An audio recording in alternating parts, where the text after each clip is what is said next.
Hello everyone, it's your girl Becky.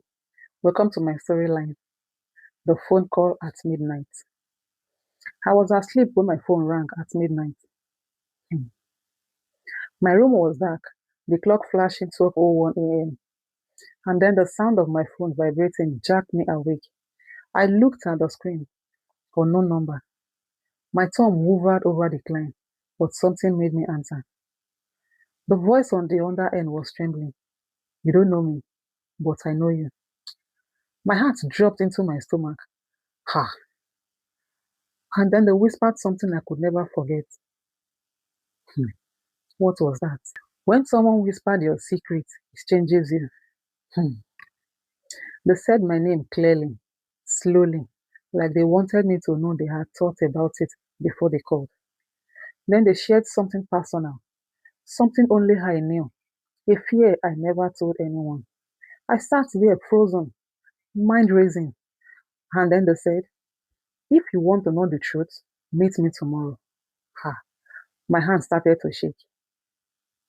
Oh my goodness. It was the first time I felt afraid and curious at the same time. How could this be? Who could this be?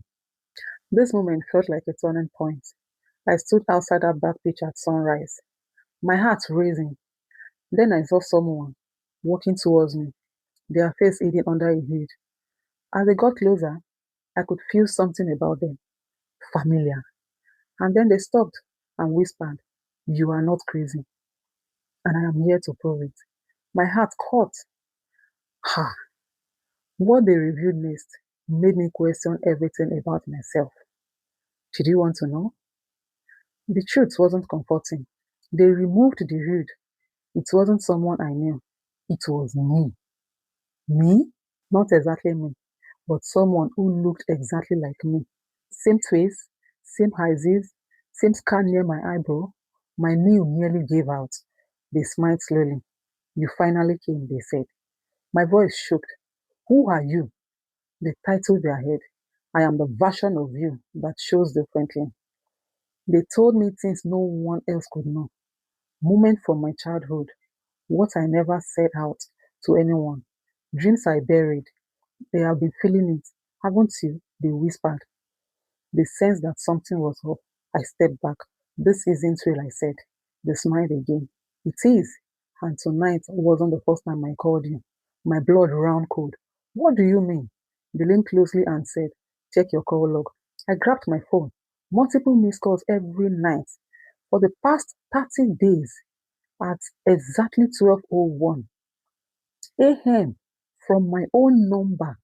And tonight, I don't know which one of us walked away from the park. They weren't just someone who looked like me. They were a reminder. I stared at her face properly this time.